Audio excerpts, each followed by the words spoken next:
I filed insurance claims for 7 years before I found out they were filing under my license. Kowalski Home Services, LLC. I had never heard that name before in my life, but there it was, third line from the top, in the same font I read every single workday on a system I had been logged into for 7 years. The adjuster of record on all 7 claims was listed as D. Kowalski, license number 1144839-172, state of Wisconsin. That is my license number. I have had it memorized since the day I passed my exam. The way you memorize your own social security number, not because you try, but because it belongs to you and only you, and you learn early that it matters. I did not stand up. I did not make a sound. I scrolled back to the top of the screen and started reading again from the beginning, like maybe I had misread something the first time. I hadn't. My hands were completely still. That was the thing I remember most, how still my hands were. My name is Darlene Kowalski. I am 33 years old. 4 months ago, I found out that my father and my brother had been using my insurance adjuster license to file fraudulent property claims for 4 years. I was 29, working my way toward a senior adjuster position and living on significantly less than I earned. The reason was simple. I had been told, in every way a family can tell you something without ever saying it directly, that I was the one who handled things. 18 hours after I found out what that had actually meant, I filed a report with the Wisconsin Office of the Commissioner of Insurance. Before I tell you what happened between those 18 hours, if you're watching this and something in those first few seconds felt familiar, please like this video and subscribe. It means more than you know. And tell me, where are you watching from and what time is it there? Drop it in the comments. I genuinely want to know.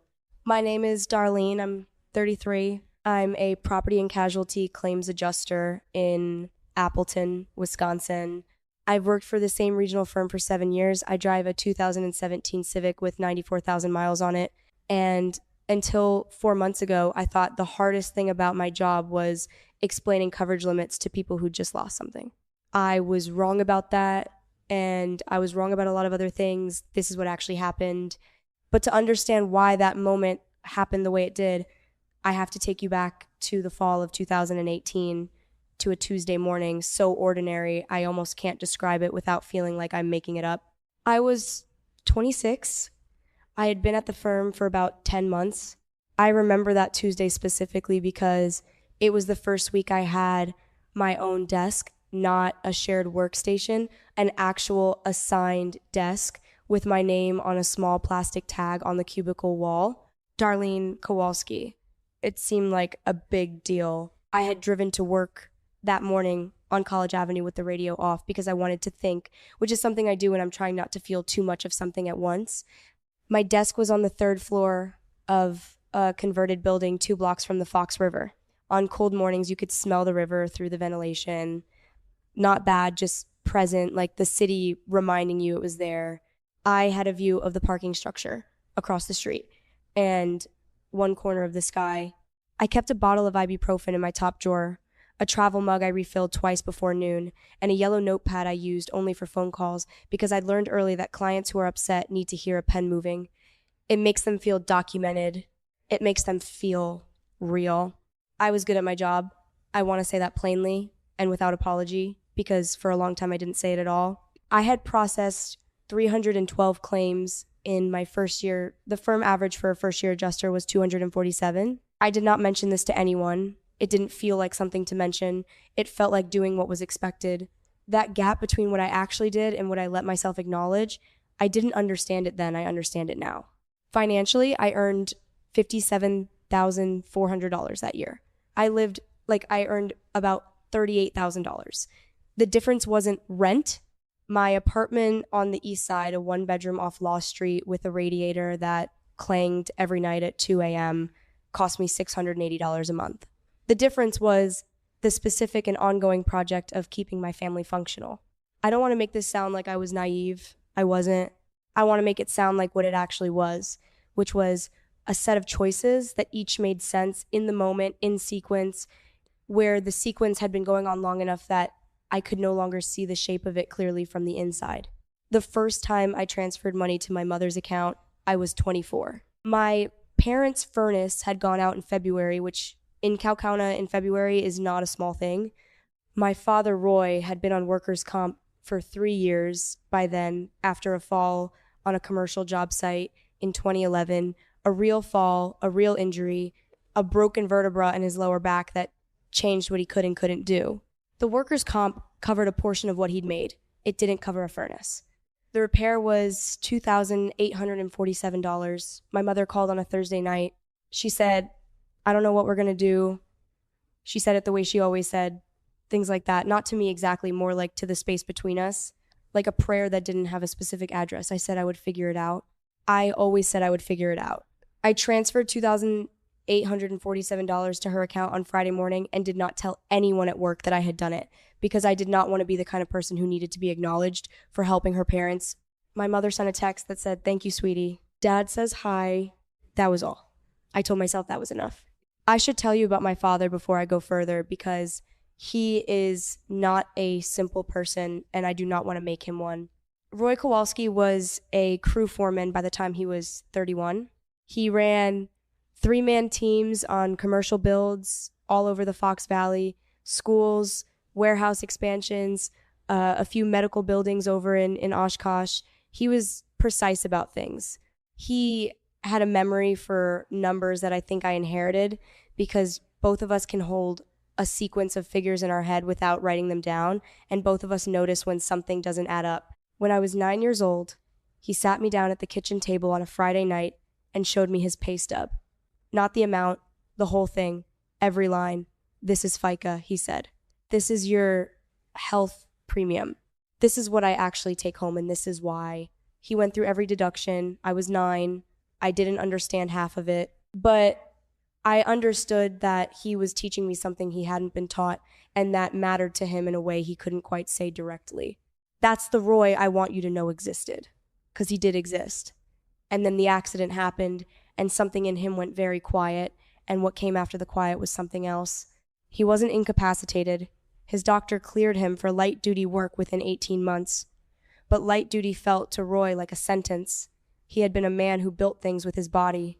Sitting behind a desk felt like a form of erasure. My mother, Carolyn, reinforced this without meaning to. She told people Roy can't work anymore for so long and so convincingly that eventually Roy believed it too, and eventually so did I. That's the thing about the stories families tell. They become structural. You stop being able to see the walls because the walls are holding up the house. My brother Derek is 4 years older than me. I want to give you one image of him that is true and that'll explain more than a paragraph of description could. The summer I was 22, I drove home from Appleton on a Saturday morning to attend a cousin's graduation party in Kaukauna. Derek was there. He spent most of the afternoon talking to our Uncle Dennis about a business idea he had, some kind of handyman service. Wasn't clear on the details, kept saying, "Once I have the right backing." Derek always had ideas. The ideas were always almost ready. He needed a little more time, a little more capital, a slightly different set of circumstances that were never quite in place. My mother always listened to his ideas with the same expression, slightly forward, engaged, as if whatever he was about to say was already interesting. She listened to me differently, not with less love. I believe she loved us the same, but she listened to me the way you listen to a person you trust to handle things, half your attention because you know they'll handle it. I drove home from that party and didn't mention to anyone that I had stopped at Target on the way back to Kaukauna and spent $94 on groceries for my parents' house because theirs was visibly low and nobody had said anything and I didn't want anybody to have to say anything. There was a pen on the seat beside me for the whole drive home. A cheap blue ballpoint I'd picked up at the check-in table of a continuing education seminar on fraud detection the month before, Wisconsin OCI mandatory training, 2-day course in Madison. I'd used it to sign the attendance sheet and then just kept it the way you keep pens without meaning to. It was in my cup holder. I didn't notice it. The requests over the years came in different shapes. They were not always money. Sometimes they were time, driving to appointments, handling paperwork, being present at meetings my parents didn't understand. But the money is what I can document. So that's what I'll give you in the order I remember them, which is not quite chronological, but is honest. The furnace, $2,847, February 2016. Derek's security deposit when he got evicted from his apartment in Neenah, $1,100, September 2016. My mother called and said, he just needs a bridge. She used that word bridge, as if he was in transition. He'd been in transition for 4 years by then, but I didn't say that. My father's truck repair, $1,640, April 2017. His transmission, he needed the truck to get to his VA appointments, which was true. He also needed it to drive to the gas station for cigarettes, which I didn't say. A property tax shortage on my parents' house, $3,319, December 2017. This one came from my mother saying she didn't want to worry Roy. The total through the end of 2018 was just under $12,400. I know this because I went back and added it up eventually, which is the kind of thing I can do because I am good with numbers and I have records. $12,400 in 2.5 years on a salary of under $60,000 in an apartment that cost $8,000 a year in rent in a city where I paid for my own groceries and my own health insurance and my own car insurance. That was money I didn't save. Those were choices I didn't make because I'd already made other choices. That's not a complaint. I don't want your pity for it, and I'm not telling you this to make you angry at my family. I'm telling you because context matters, and this is the context that made what came next possible. In 2018, one afternoon in late October, Derek called me from a number I didn't recognize. I'm setting up a business, he said. Finally doing the handyman thing. I need your license number for some paperwork. I'm listing you as a consultant so I can deduct some stuff. It's a tax thing.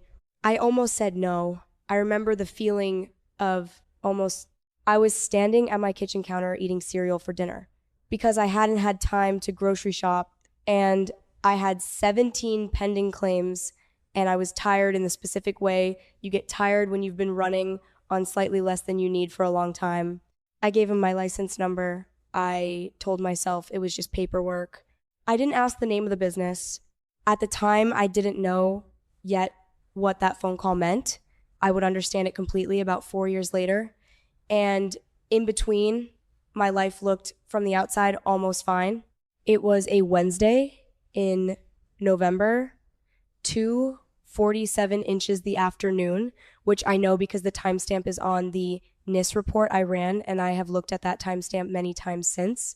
I was cross-referencing a new commercial client's history, a routine check I run on every file before I open it. I typed in the client's employer identification number. The system returned his records. I skimmed the previous claims, and then I went to run a secondary license verification check. Standard. I do it without thinking. I've done it probably 6,000 times. The system returned a flag. Not on my client, on me. License 11448397172 had been used as the adjuster of record on 7 claims filed between March 2019 and August 2023. The carrier was Midwest Mutual Property, a carrier my firm occasionally used for commercial overflow, but not one I handled directly. The policyholder on all 7 claims was listed as Kowalski Home Services, LLC, Cowcouna, Wisconsin. I read it once, then I scrolled to the top and read it again. My chair didn't move. My coffee cup was on my right side and I was aware of it without looking at it. The office around me continued.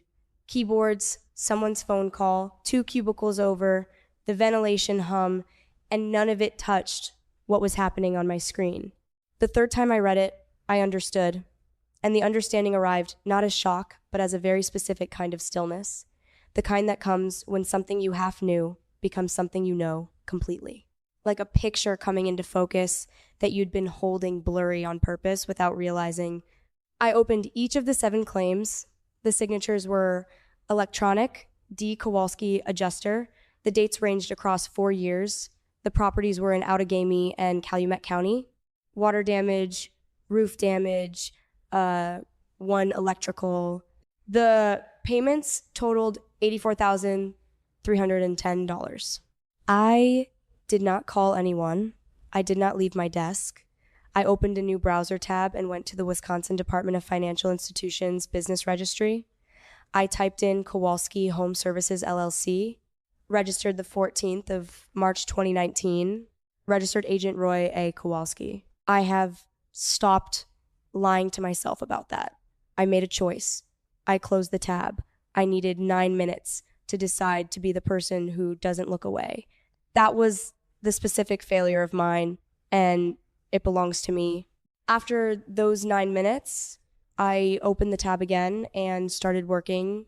I requested a signature audit from Midwest Mutual under the reason of routine license verification, which is a legitimate request any adjuster can file. The audit came back in 48 hours. 7 submissions, all filed between 8 a.m. and noon on weekdays.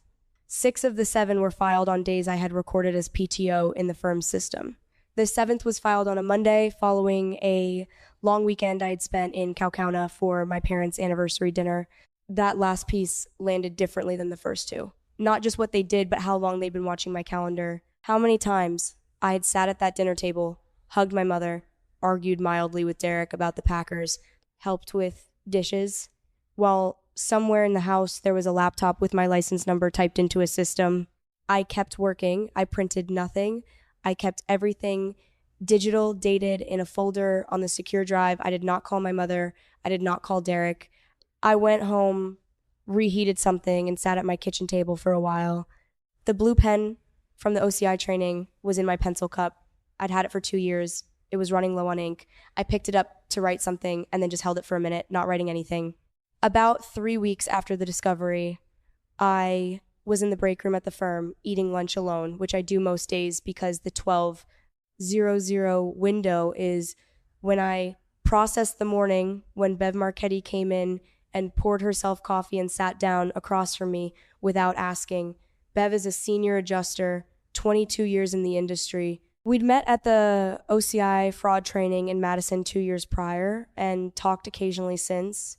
She is not my friend in the way that word usually gets used. She is someone I respect and who I think respects me. I don't know why I told her. I hadn't planned to. She asked how things were going and I said fine, and then I said actually not fine.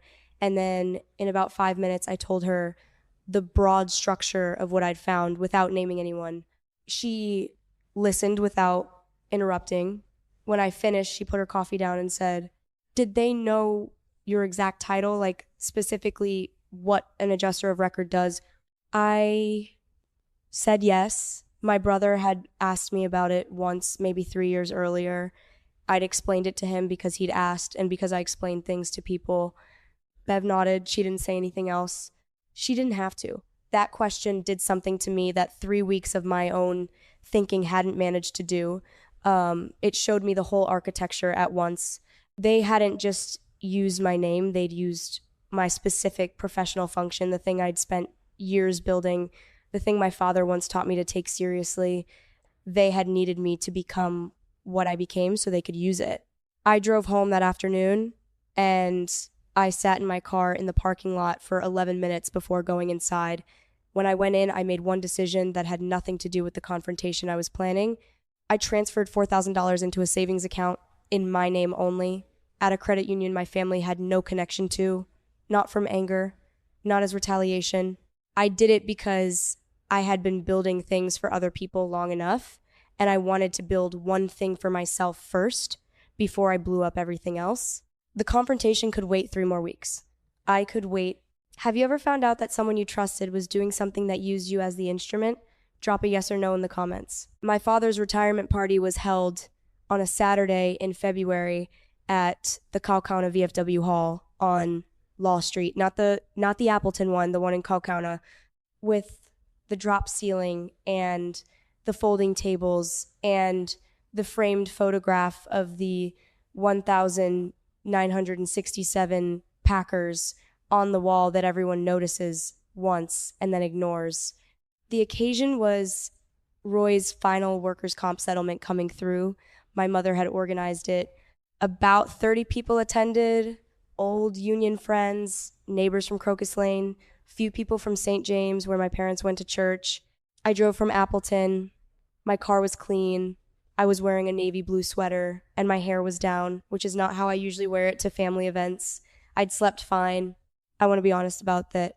I had slept fine and I was not nervous the way people sometimes describe nervous, which is the heart and the shaking and the wishing you'd done things differently.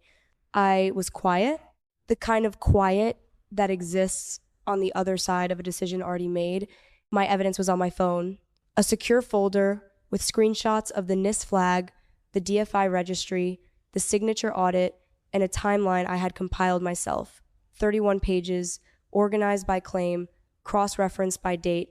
I had also sent a copy to a password-protected email account with a timestamp, which I did on the advice of no one, because I have been reading fraud documentation for 7 years and I know what holds and what doesn't.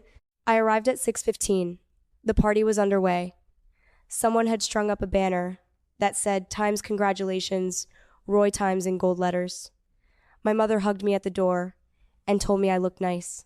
My father was at a table near the back with 3 men from his old union crew, telling a story I had heard before. He looked good. He looked comfortable. I noticed that, and I put the noticing somewhere I could look at later. Derek was at the bar with a beer, talking to someone I didn't recognize. He waved at me. I waved back. I got a ginger ale and found a seat at one of the side tables. Gary Thibodeau was 2 tables over, Roy's oldest friend, 30-odd years of Friday night bowling, and the particular loyalty of men who have known each other through the same kinds of difficulty. Gary does office administration for a commercial insurance firm out of Green Bay now. He'd been at this party for the same reason everyone was there, because Roy mattered to him. I noticed Gary and noted it and said nothing. The first 40 minutes were fine. My mother moved through the room like she always moved through rooms, making sure everyone had something, filling silences, touching arms. My father told his story twice. Derek laughed too loudly at something near the bar. Normal. All of it was a shape of normal. I had lived inside for 33 years. Then my mother stood up to do a small toast. She talked about Roy's strength, his sacrifice, the years of difficulty. She looked at me while she said, "We've always been so lucky to have family that stepped up." She meant it as a compliment. I know she meant it as a compliment. Derek, from across the room, caught my eye and raised his beer. "To you," the gesture said, "thanks for everything." That was the moment, not because it was the worst thing that happened that evening, but because it was the thing that was too much. Not the fraud itself, but the toast, the raised beer, the 30 people in that room who were about to celebrate a settlement that I now understood had been supplemented for 4 years by $84,310 in fraudulent claims processed under my professional identity. I stood up. I did not raise my voice. "I want to say something." The room turned toward me the way rooms turn when the wrong person stands up. My mother smiled reflexively. My father's expression went careful. "Dad," I said, "I ran a NIST report 3 weeks ago. A standard cross-reference check I do on every file. My license number came back flagged on 7 claims. Adjuster of record, D. Kowalski. Carrier, Midwest Mutual Property. Policyholder, Kowalski, Home Services, LLC. I paused. "That's your LLC. The one registered to this address in March of 2019. The room was very quiet. My father did not move. "I don't know how to explain it," my mother said, immediately. Before my father said anything, her voice was careful. "I don't need you to explain it," I said. I requested the signature audit from Midwest Mutual. 6 of the 7 claims were filed on days I had recorded PTO. The 7th was filed the Monday after I was here for your anniversary dinner. I looked at Derek.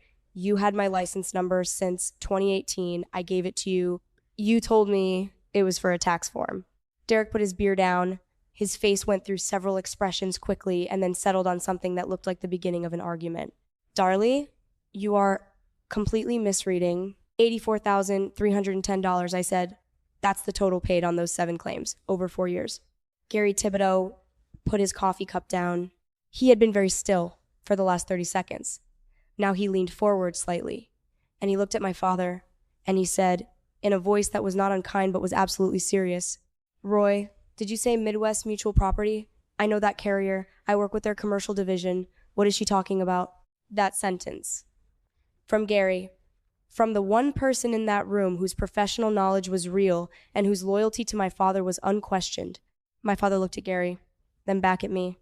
Something moved across his face. Not guilt exactly, something older than guilt. Something that looked, for a moment, like the man who had once sat at a kitchen table with a pay stub and a 9-year-old girl and said, "You need to understand how money works, Darlie." Nobody taught me. He understood now. He understood that I understood, and he understood that Gary understood enough to ask the question. "Roy?" Gary again, steady, waiting. My father said nothing, which was its own kind of answer. Derek tried, I want to be accurate about this, Derek tried several things over the next 8 minutes. He said the LLC was legitimate. He said the claims were for real damages. He said I was confused about what adjuster of record meant, which is a remarkable thing to say to an adjuster of record. He said I was doing this because I had always been jealous of how the family treated him. He said that last one to the room, looking around as if looking for agreement. The room did not agree.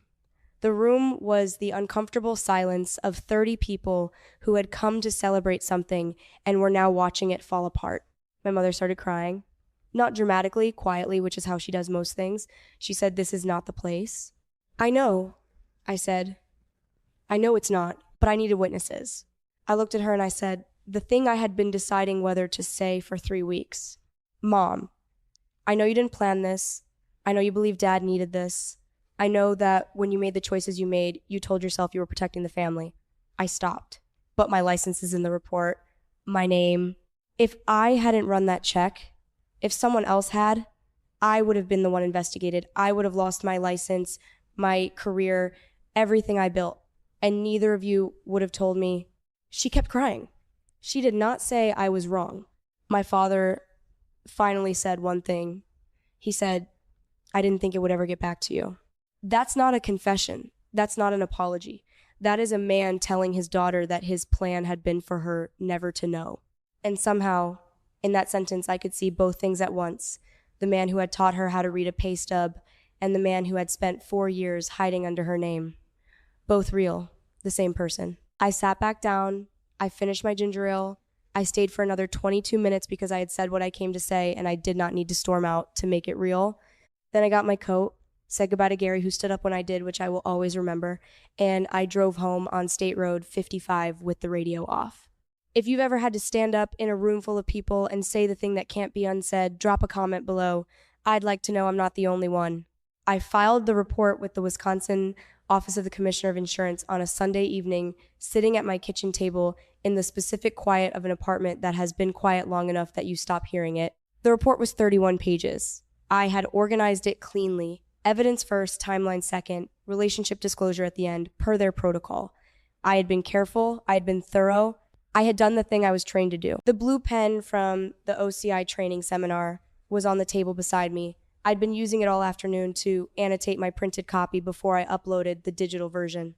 When I finished, when I had the uploaded confirmation on screen and the signed copy in my hand, I looked at the pen. I hadn't thought about it until that moment. I just reached for it because it was there. It was the pen from the seminar where I'd learned to recognize what I had just documented. It was the pen I'd had in my cup holder the day I bought groceries for my parents without telling anyone. It was the pen I'd been holding when I found out. I thought, that's the first time I've signed something with this pen that was entirely mine. I put it in my desk drawer. I did not throw it away. That was 4 months ago. Here is what has happened since, because I think you deserve the real version, not the version that ends cleanly.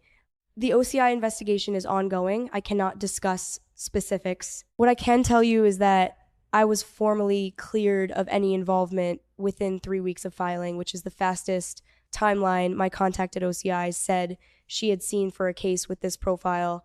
7 years of clean records and a documented evidence chain will do that. My father has not called me. My mother has called me twice. The first call, she cried and said she didn't know the full extent. I believe part of that. I believe she knew more than she says and less than she could have stopped. That is a complicated truth, and I am holding it without trying to resolve it into something simpler. Derek called me once from a number I didn't recognize. I let it go to voicemail.